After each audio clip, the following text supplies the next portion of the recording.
Section 11.2, Chapter 11, Math 96.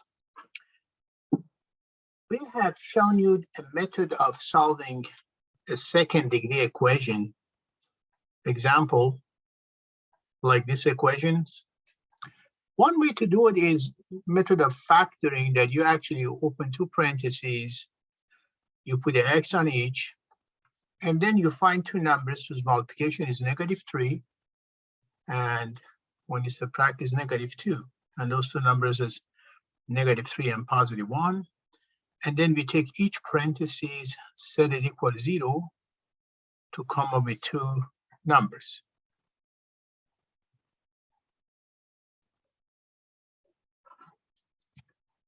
Now we introduced a new method to solve the second-degree equation. Second degree because the highest power is 2. They call it quadratic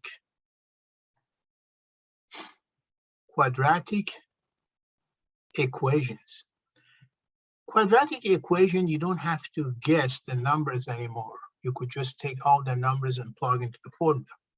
The general formula for any second-degree equation is this. So in different problems, we are using different value for A, B, and C. The value of x is from this formula.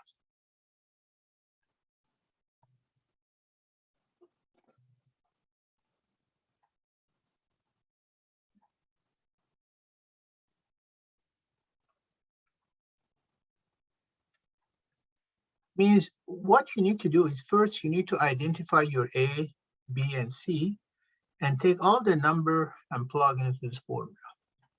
Remember, the fraction is over, the whole thing is over 2a. So first example is this: 3x2 minus 2x minus 21. Okay, so for that,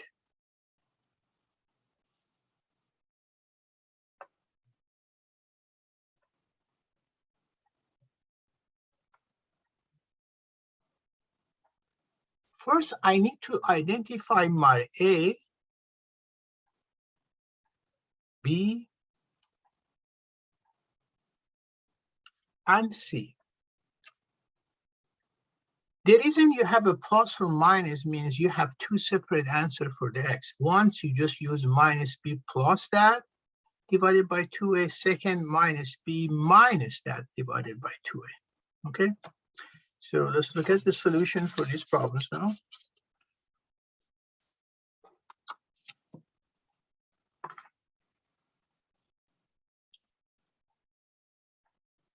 So identify A, B, and C. In the formula, it's negative B. B is already -2. So what is negative B? Negative B is -2, which is 2. And then you take B to power of 2. Make sure you put a parenthesis. So this one is always positive. -4, and then take A and C and multiply. A and C. You end up having 256 under the radical. And when I use my calculator, radical 256 is 16. Radical 256 is 16. So there are two separate answers. That's why you have a plus or minus here. 2 plus 16 divided by 2, 2 minus. This gives you those two numbers, 9 and -7.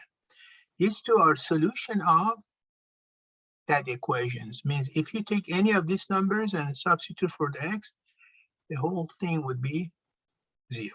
So this is how to use quadratic equation. Again, first you identify your A, B, and C and take all into the formula. Just remember, here is negative B. That means if B is -2, what is negative B? Negative B is -2, which is positive.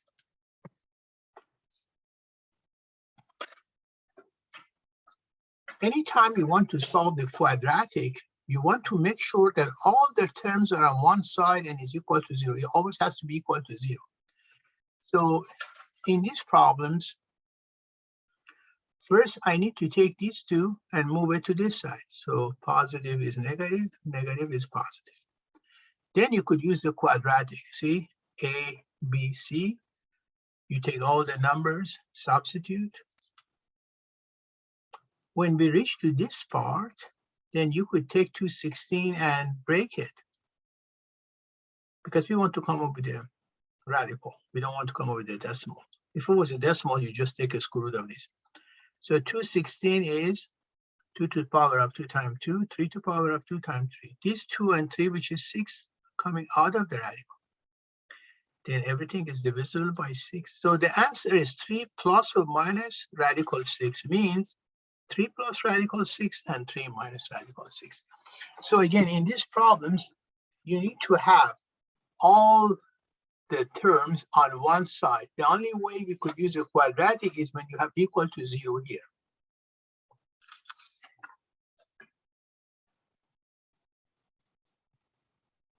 You identify your A, B, and C. This is very clear. This one takes longer because we have to do the distribution first. See, it distributes 7x, 3x. Then for me to bring everything to the left, I move these two to the other side. I want to move 3x2 and 3x to this side, so I have everything equal to 0. Okay.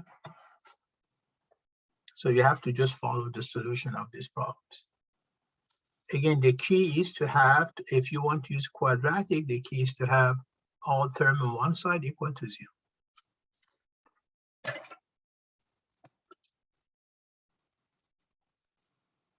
First, I distribute x. Then I want to move these two to this side. See? And then now I can use the quadratic. Now, in this problem, it said if you end up having a negative number under the radical, you know that if you have a square root of negative number is always undefined. You could use your calculator. Take a square root of negative 12, calculator would give you error. But in this problem, they stated that, you know what, that's true that you don't have real answer, but you might have complex answer. That means when you have radical minus 12, you could write it as radical 12i. Remember, radical minus 1 is I. So radical minus 12 is radical 12i, which is 2 radical 3i. Okay. Anytime you have a negative number under the radical, you could move it. You could take it out of the radical and just put an I next to it. Okay. So then I have this. Everything is divisible by 2, so that would be the answers.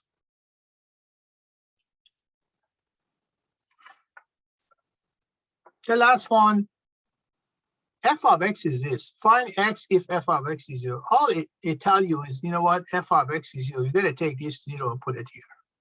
So 3x2 minus 5x plus 2, which is equal to f of x, now is equal to 0. And then solve the quadratic equation. And then you end up having one whole number and one as a fraction.